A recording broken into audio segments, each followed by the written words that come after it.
안녕하세요. 어쩌다 철학의 네오입니다. 반갑습니다. 네, 지난 시간에 플라톤은 네. 인간이 욕과 분노, 인정, 이 세 가지를 잘 조절하는 삶을 살아야 좋은 삶을 살 수 있다. 이렇게 얘기했잖아요. 맞습니다. 예. 근데 그 방법을 제가 여쭤봤는데 그렇죠. 빈칸으로 남겨주셨어요. 맞아요. 예. 왜냐하면 오늘 아리스토텔레스의 니코마코시에서 그렇죠. 나온다고 하셨는데 네. 동의 기대하고 왔습니다. 맞아요. 참 그때 물었던 기억이 나네요. 그러니까 구체적으로 그럼 어떻게 해야 되느냐. 근데 이제 플라톤이 그 얘기를 하지 않는다. 얘기를 했어요. 맞아요. 그 문제의식이 아리스토텔레스에게도 넘어오죠. 니코마코스 윤리학이라고 하는 책을 알아보기 전에 네, 아리스토텔레스가 어떤 인물인지 저희가 잠깐 알아보도록 하겠습니다. 철학하고 갈래? 아리스토텔레스는 기원전 384년에 스타게이라라고 하는 곳에서 태어났어요. 아테네 사람이 아니네요. 아니에요. 그러니까 스타게이라라고 하는 도시가 아테네가 이제 남쪽에 있으면은 이 북쪽에 위쪽에 이렇게 있습니다. 위쪽에 있어요. 있다 보니까 페르시아가 침략했을 때, 쳐들어왔을 때 피해를 거의 입지 않았어요. 왜요? 가까운 게 아니에요? 아니요, 그러니까 아테네에서 위쪽이다 보니까 보통 이 밑쪽 지역에 피해를 입었던 반면에 굳이 거기까지 올라갈 어떤 전략적인 이유도 없고 뭐 그랬던 것 같아요. 그 다음에 펠로폰네소스 전쟁 때도 아테네랑 스파르타는 굉장히 피해를 많이 입었지 않습니까? 근데 스타게이라는 이제 중립적인 입장을 표명하면서 또 지리적인 어떤 특성 때문에 또 거의 피해를 입지 않은 그게 그리스의 뜻인데요. 그럴 수도 있어요. 근데 이제 문제는 뭐냐면 그렇다 보니까 아테네인들에게 있어서 스타게이라는 거의 존재감이 없는. 그러니까 뭐 싸워야 좀 정이 들고 같이 뭔가 함께 해야지. 피를 좀 나눠야지 이렇게 친해지고 우리 동지 이렇게 되는데 스타게이라 사람에 대한 매력이 좀 없었던 것 같아. 일반적으로. 임팩트가 없는 그렇죠, 그렇죠.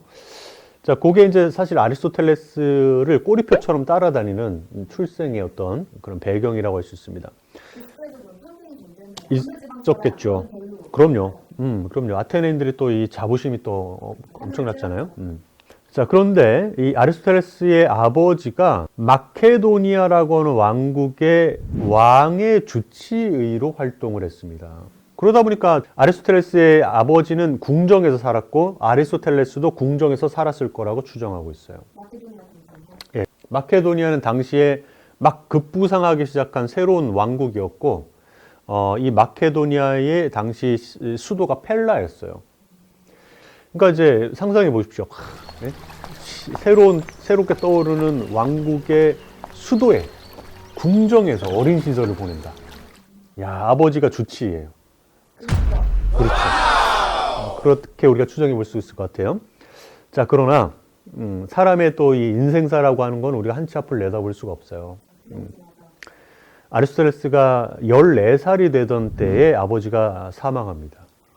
네. 아버지 사망 이후에 어떻게 됐는지는 뭐 모르겠습니다. 이제 펠라에서의 생활을 정리를 했을 수도 있고 중요한 것은 뭐냐면 아리스토텔레스가 17살이 되던 해에 그 유명한 학교에 입학을 해요. 어딜까요? 아카데미아. 아테네로 남쪽으로 와서 아카데미아에 17살에 입학을 하면서 아리스토텔레스 인생의 새로운 전환점이 찾아오게 됩니다. 아리스토텔레스가 이제 아카데미아에 이제 입학을 했는데 우리가 떡잎부터 알아본다는 표현 있지 않습니까? 이 아리스토텔레스가 굉장한 독서력을 자랑을 했고 또 그러니까 이제 우리가 공부를 잘하려면 기본적으로 엉덩이가 무거워야 돼요. 그 우직함이 있었고 책을 굉장히 많이 읽었다고 합니다. 네, 이것이 훗날 아리스토텔레스가 독창적인 사고를 전개하는 데 있어서 결정적인 영향을 줍니다. 독창성이라고 하는 거는 기본적으로 뭐가 있어야 될 것 같아요? 아는 게 많아야겠죠. 아는 게 많고 기존에 어떤 생각들이 나왔는지를 알아야 돼요. 그죠? 그래야지 독창적인 생각을 할 수 있거든요. 거기서 자 10년 동안 공부를 합니다. 10년 정도는 강의를 했습니다. 이때 플라톤의 영향이 컸겠죠. 자, 자, 10년 동안 가르치는데 플라톤이 사망을 합니다. 자, 여기서 이제 또 다른 터닝 포인트가 찾아옵니다. 바로 레스보스 섬으로 건너갑니다. 레스보스 섬이라고 하는 곳은 철새가 많이 모이는 섬으로 유명하고요. 레스보스 섬에는 당시 고대 그리스의 유명한 시인이었던 사포, 근데 여성이었습니다. 이 사포라고 하는 시인이 여성 제자들만 받아서 거기서 이제 가르치고 사랑을 나눈. 그래서 레스보스 그렇죠. 레즈비언의 어원입니다. 그 레스보스 섬에서 나온 단어예요. 근데 거기 여자들만 간다고 했는데 아리스토텔레스가 거기 이제 그렇죠. 아리스토텔레스가 이제 거기 가서 거기서 3년 동안 아리스토텔레스가 뭘 하느냐? 생물 연구를 합니다. 관찰을 해요. 아버지가 의사여서 영향을 받은 것도 크다고 생각을 합니다. 그러니까 이게 이제 사실 플라톤과 아리스토텔레스의 결정적인 차이인데요. 아리스토텔레스 땅을 가리키잖아요. 그러니까 땅에서 실제로 살아가고 있는 생물들을 연구를 하는 거예요. 근데 이게 어느 정도 방대한 연구량이었냐면 아리스토텔레스가 사망을 하고 19세기에 찰스 다윈이 등장하기 이전까지 그 누구도 감히 흉내낼 수 없을 정도의 생물 종들을 연구를 하고 꼼꼼하게 기록해서 그 동물지라고 하는 책을 남깁니다. 그렇죠. 자, 그 다음에 아리스토텔레스가 그 유명한 알렉산드로스 대왕의 스승이 됩니다. 네, 알렉산드로스 대왕의 스승이 되고 그가 아테네를 떠난 지 13년이 되던 해에 다시 아테네로 컴백을 합니다. 철학계에서 이제 왕의 귀한 그분이 왔다. 그분이 이제 아테네 철학계를 평정하러 왔다. 이렇게 돌아와서요. 리케이온이라고 하는 학교를 세웁니다. 자신만의 학교를 세워요. 그때 아카데미아가 있었거든요. 근데 리케이온이라고 하는 학교를 만들어서 자기가 교장이 돼서 거기서 제자를 양성을 하는 활동을 합니다. 자, 거기서 또 많은 또 저작을 남기고. 근데 플라톤이 워낙 훌륭한 그렇죠. 철학의 아버지가 되신잖아요. 맞습니다. 그분의 제자는 그렇죠. 역시 유대한 철학자는 사실 굉장히 힘들었거든요. 그렇죠. 근데 플라톤하면 뭐 국가 아니면 변론 같은 책 제목이 떠오르는데 사실 아리스토텔레스는 고등학교 때 배웠던 중용 말고는 떠오르는 키워드가 없어요. 맞아요. 네. 그럼 어떻게 되는 거죠? 아마 많은 요원님들이 공감하실 거예요. 플라톤 하면은 뭔가 향연이라든지 아까 뭐 폴리테이아라든지 소크라테스의 변론이라든지 이런 책들이 떠오른단 말이죠. 이제 이렇게 되는데 아리스토텔레스 하면은 뭔가 유명하긴 유명한데 딱히 떠오르는 게 없다. 이제 그 이유가 뭔지 또 아리스토텔레스가 플라톤과 다르게 남긴 업적이라고 하는 게 뭔지 잠깐 알아볼게요. 우선 플라톤과 아리스토텔레스의 이제 차이가 이제 몇 가지가 있는데 우리가 처음에 생각해 볼 차이는 뭐냐면 플라톤까지만 하더라도요. 신화적인 요소가 남아 있어요. 예를 들어서 아테네 학당에서 플라톤이 들고 있었던 책이 바로 티마이오스라고 하는 책이에요. 티마이오스에도 보면은 데미우르고스라고 하는 신이 등장합니다. 이 신이 마치 우리가 찰흙을 가지고 뭔가를 만들어내듯이 데미우르고스가 원래 있었던 재료를 가지고 자연을 만들어낸다라고 하는 신화적인 설명 방식이 나오거든요. 근데 아리스토텔레스의 저작을 살펴보시면 신화적인 요소가 거의 없어요. 자, 이거는 뭘 의미하느냐? 비합리적인 요소가 있는 그러한 것들을 다 걷어내고 오직 생각하는 능력만으로 거의 많은 학문 영역의 그 개척을 통해 가지고 합리성의 정신이 신화적인 요소 없이도 가능하다라고 하는 것을 맨 처음에 보여줬어요. 아리스토텔레스가. 지난 시간에 플라톤이 지식에 대한 정의를 했잖아요. 예. 근데 그 정의를 조금 더 신화적인 요소를 걷어내고 정말 합리적인 이성적인 그 생각만을 가지고 아리스토텔레스가 완성을 했다는 거죠. 그렇죠. 지식을 추구하는 과정에 있어서 신화적인 요소를 완전히 다 빼버리는 거예요. 그러면 플라톤보다 더 훌륭한 인간 아니에요? 진보했다라고 말할 수 있겠죠. 더 뛰어나다라고 하기보다는 더 진보했다, 좀 앞서 나갔다라고 볼 수 있겠죠. 그 다음에 우리가 생각해 볼 아리스토텔레스의 업적이라고 하는 것은 최초로, 인류 지성의 역사 최초로 학술 분야를 체계적으로 구분했다라고 하는 업적이 있습니다. 대단한 업적입니다.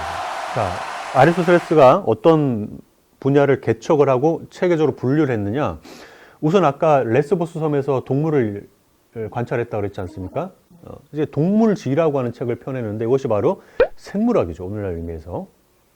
그 다음에 이 피지카, 자연학이라고 하는 책을 통해 가지고 자연 내에서 발생하는 운동과 변화, 고대 그리스에서는 운동과 변화를 구분하지 못했어요. 그래서 다 함께 운동과 변화를 설명하려고 하는 시도를 자연학에서 시도를 합니다. 이것은 오늘날 의미에서 물리학과 화학에 해당하는 영역입니다. 그 다음에 아리스토텔레스가 쓴 영혼론이라고 하는 책은 어떻게 우리 정신이 외부 세계를 감각하고 외부 세계를 어떻게 감각적으로 우리가 받아들이는지에 대한 연구인데, 이것은 오늘날로 얘기하면은 심리학이나 인지과학에 해당하는 내용이라고 볼 수 있어요. 그 다음에 좀 이따가 우리가 조금 구체적으로 알아볼 논리학이라고 하는 영역을 또 개척을 해냅니다. 분류를 딱 해버리는 거예요. 또 논리학도 명제론, 분석론, 또 뭐 범주론 이렇게 또 구분해요. 영역을 이렇게 구분하는 거예요. 구분해서 딱 그 영역에 맞는 글을 쓰고 내용을 찾아서 글을 쓴다는 거예요. 굉장히 중요하죠. 그러니까 마치 이것이 뭐와 비슷하냐면 우리가 집안 정리를 할 때 물건들을 마치 서랍장 여러 가지 탁탁 분류하듯이 옷장에 넣을 건 옷장에 넣고 탁탁탁탁 분류하는 작업을 아리스토텔레스가 처음에 선보였다라고 하는 게 엄청난 업적이에요. 지금도 우리가 모든 뭐 대학을 지원할 때도 학과 구분이 있지 않습니까? 그런 구분을 맨 처음에 시도했다라고 보시면 될 것 같아요. 그러니까 생물학, 또 심리학, 또 이제 정치 철학, 정치 철학 같은 거, 또 윤리학, 니코마코스 윤리학, 논리학, 또 형이상학, 자연학 이런 것들을 갖다 탁탁탁탁 구분해 가지고 서로 독자적인 영역임이라고 하는 것을 맨 처음에 체계적으로 설득력 있게 보여준 작업을 했다. 네. 그래서 오늘날 우리가 학과 지원할 때 특정 학과를 딱 찝잖아요. 나 생물학과 갈래, 그죠? 철학과 갈래? 이렇게 뭐 딱 찝잖아요, 그죠? 이렇게 심리학과 갈래, 이렇게. 그거를 원조격이다 이거예요, 아리스토텔레스가. 대단하죠. 자, 그 다음에 우리가 서론, 본론, 결론. 야, 이거 논문 써보신 분들은 이제 머리가 터지죠. 서론, 본론, 결론 나눠가지고 거기에 맞게끔 또 논하는 거를 작성해야 돼요. 이것도 아리스토텔레스가 이 수사학이라고 하는 책을 통해서 보여줬습니다. 지난번에 그 능력 형식의 글을 쓴 건 아리스토텔레스 처음이라고 했었죠? 맞아요. 그러니까 플라톤의 대화편을 보시면은 희극 형식으로 돼 있잖아요. 그러니까 마치 연극 대본 보는 느낌이란 말이죠. 근데 아리스토텔레스는 서론, 본론, 결론을 나눠서 서론에는 글쓴이가 뭘 얘기하려고 어떻게 얘기하려고 하는지를 명확하게 표현해라. 뭐 이렇게 나와요. 그래야만 이게 설득력이 생긴다라고 하는 거를 보여줬습니다. 그래서 아리스토텔레스에게서부터 이제 오면은 시로 생각을 전하거나 아니면은 희곡 형식으로 생각을 전하는 전통이 이제 깨지고 본격적으로 뭡니까? 산문 형식의 글로 논하는 글을 작성하는 전통이 아리스토텔레스부터 시작이 되고요. 오늘날 알려진 아리스토텔레스의 저작들은 아리스토텔레스가 강의를 하기 위해서 산문 형식으로 집필한 것이 거의 대부분이에요. 그러니까 본인이 이제 일종의 논문 형식으로 글을 쓴 것이고 서론, 본론, 결론을 통해서 오늘날 논문을 쓰는 분들은 너무나 익숙한 그 체계를 만들어서 우리에게 선물인가요? 좋은 선물을 줬어요. 이게 없으면 뒤죽박죽이 돼요. 그러니까 이게 얼마나 대단합니까? 이게 21세기에 살고 있는 우리 삶에 영향을 주고 있다라고 하는 게, 그죠? 그 다음에 업적 중에 구체적으로 좀 얘기를 하자면은 그 오르가논이라고 하는 책을 남깁니다. 이 오르가논이라고 하는 책은 오늘날로 얘기하면 논리학인데요. 오르가논이라고 하는 단어는 도구라는 뜻이에요. 무엇을 위한 도구냐? 올바른 판단과 옳지 않은 판단을 구분하게 해주는 도구다. 그러니까 우리가 논리학이라고 하는 철학의 분과가 뭘 하느냐? 그럼 옳은 판단하고 옳지 않은 판단을 탐구하는 분과가 논리학이거든요.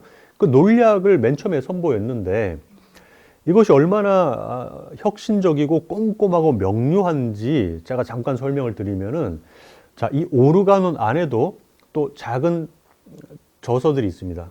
범주론이라고 하는 책이 있고, 명제론이라고 하는 책이 있고, 그다음에 분석론이라고 하는 책이 있습니다. 자, 우선 범주론이라고 하는 책을 보시면 어떤 내용을 담고 있느냐?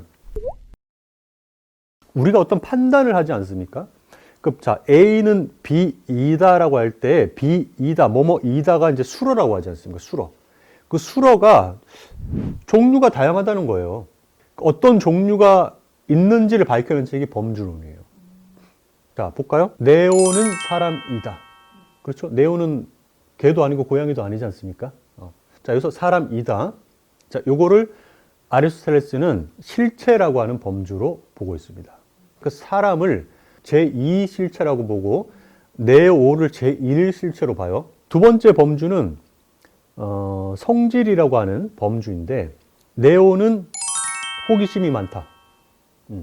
자, 이건 뭡니까? 네오라고 하는 제1 실체가 갖고 있는 하나의 성질입니다. 자, 세 번째는 양에 관한 범주입니다. 네오는 186cm이다. 이것도 하나의 범주예요. 자, 그 다음에 능동적인 행위라고 하는 범주가 있다 이거예요. 네오는 지금 말을 하고 있다. 말한다.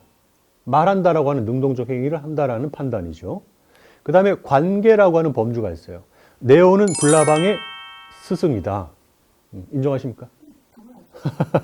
이건 뭐예요? 네오가 불나방과 어떤 관계인지를 보여주는 관계에 대한 판단. 이것도 하나의 범주다라고 보는 겁니다. 자, 마지막 범주가 장소라는 또 범주가 있습니다. 장소. 지금 네오는 촬영장 안에 있다. 이것도 하나의 범주예요. 우리가 판단할 때. 자, 그러니까 이제 뭐예요? 이제 실체, 질, 성질, 그다음에 양, 능동적 행위, 관계, 이러한 범주들이 어떤 우리가 판단을 할 때 그 판단의 내용을 이룬다라고 하는 것을 체계적으로 보여주는 이게 아리스토텔레스의 범주론의 내용이거든요. 육하원칙이랑은 좀 다르지만 지금 범주론에서 얘기하는 것은 수로에 해당하는 이제 수로들이 들어간 판단들을 6개의 범주로 체계적으로 분류를 하는 작업을 범주론에서 보여줍니다.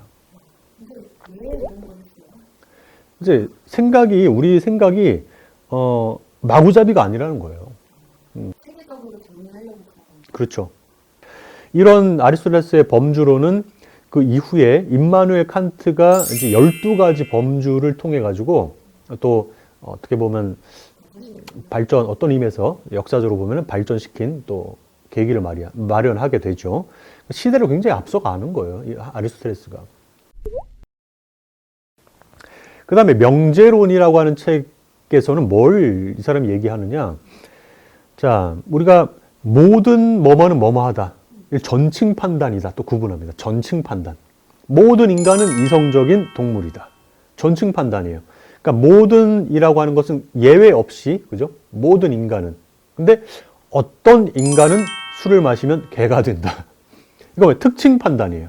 그러니까 모든 인간 중에서 특정한 인간만을 뽑아서 얘기하는 경우 특징 판단이라고 합니다. 이걸 또 구분해요. 그 다음에 뭐뭐이다. 네오는 뭐 호기심이 많다. 그건 뭐야? 긍정 판단이에요. 근데 아니다. 네오는 호기심이 많지 않다. 부정 판단입니다. 그러니까 긍정 판단이냐 부정 판단이냐를 또 구분합니다. 그런데 이런 명제론 같은 경우는 어떻게 쓰여요? 그래, 수많은 그 진술들이 나오잖아요. 우리가 이제 현대 논리학에서는 명제라고 하는데 어떤 이 진술들이 성격을 갖는지를 파악하려면 기본적으로 이게 어떤 종류의 판단인지를 알아야 된다는 거예요. 근데 만약 예를 들어서 지금 이 사람이 분명히 모든 인간이라고 얘기를 했어. 근데 모든 인간이라고 얘기했는데 예외적인 경우가 나온다. 그럼 이 주장은 뭐예요? 설득력을 잃게 되는 거예요. 그걸 어떻게 보느냐? 이 기본적인 판단에 성격을 보고 분류하고 판단하는 거예요.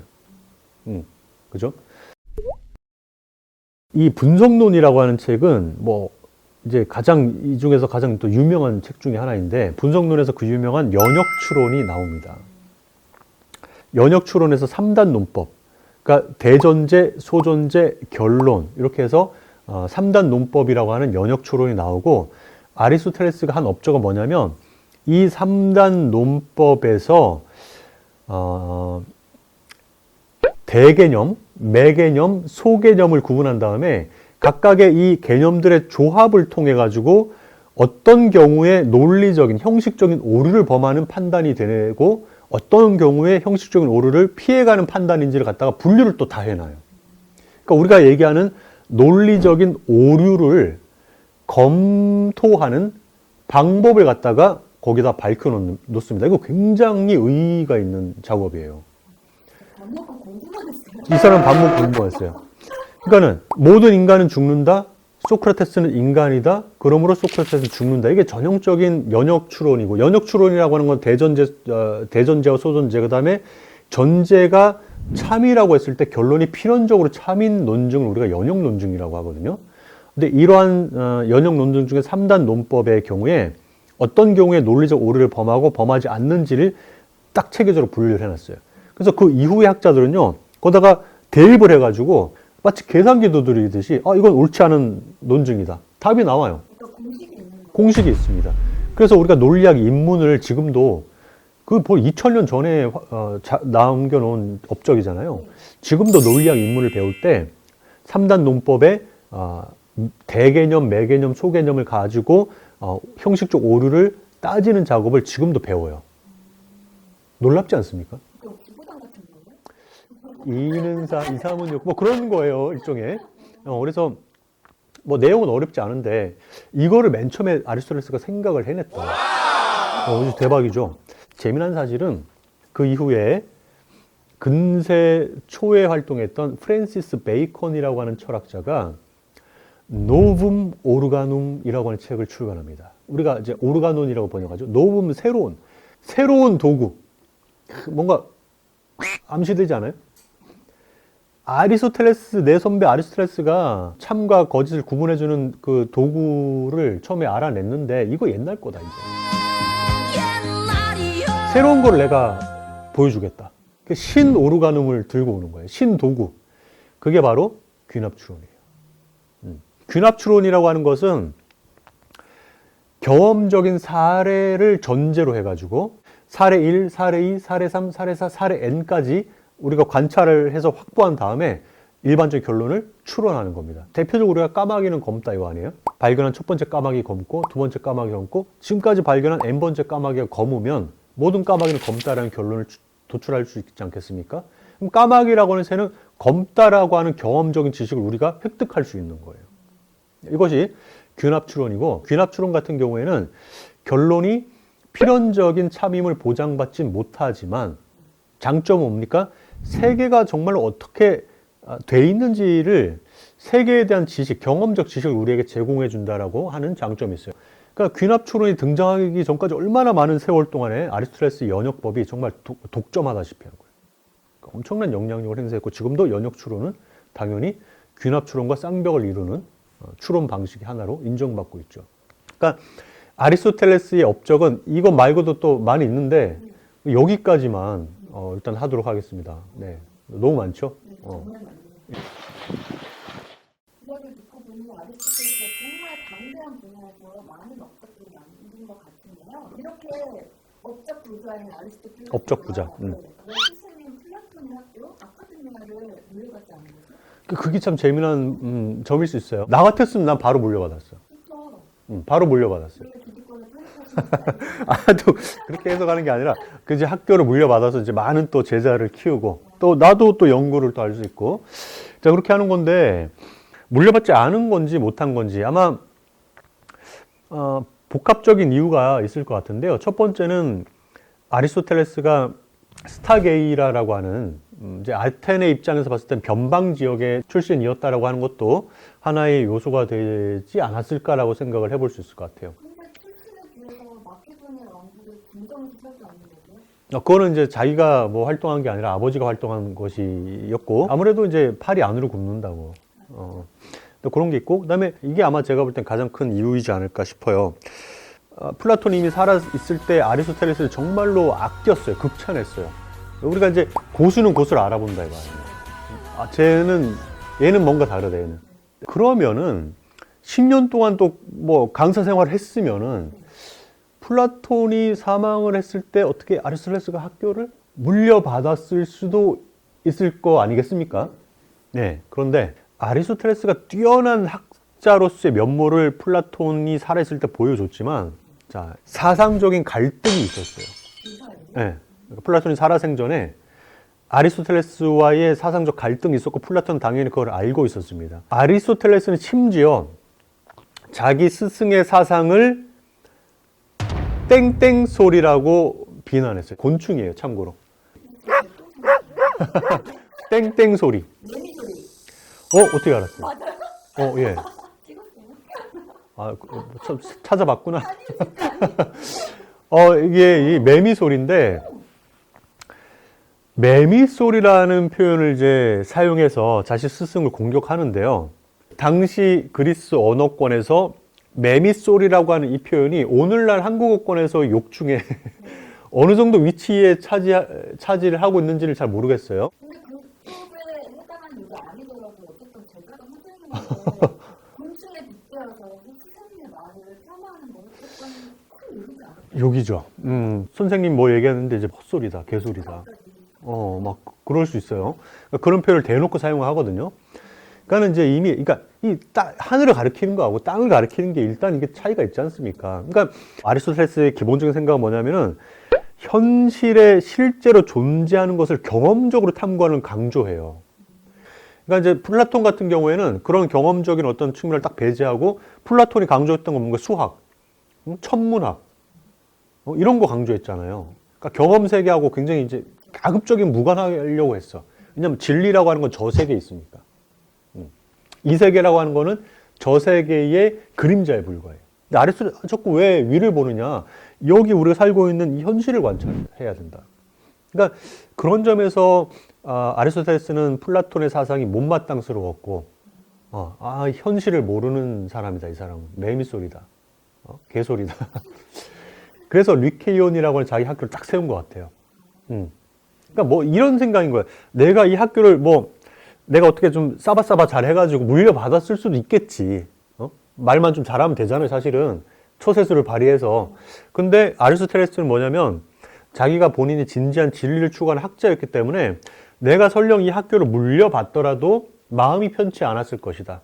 왜냐하면 그 남아있는 제자들은 분명히 플라톤의 후광에 힘입어서 들어온 사람들일 거고, 그러면 내가 분명히 플라톤과 사상적인 어떤 갈등이 있다는 거 뻔히 아는 사람들일 텐데, 내가 여기에 교장이 되면 뭡니까? 어떤 갈등이 생기고, 내 마음도 편치 않다. 또 아카데미아라고 하는 어떤 이런 정체성에 또 훼손이 될 수도 있다는 생각을 아마 하지 않았을까. 자, 그게 아마 가장 크지 않았을까. 그런데 저는 그런 생각이에요. 단 하루만이라도 아리스토텔레스로 살아보고 싶다. 플라톤이 아니에요? 전 아리스토텔레스 쪽이에요. 근데 지난번에는 예. 전환고대책을 외우는 플라톤 그거는 이제 그 책이 어떤 갖고 있는 상징성 때문에 그런 거고, 철학자로서 흠모하는 사람은 이제 아리스토텔레스예요. 단 하루만이라도 그런 천재로 살아보고 싶다. 저를 찾지 않는 레스보스 섬으로 가서 사포도 좀 만나고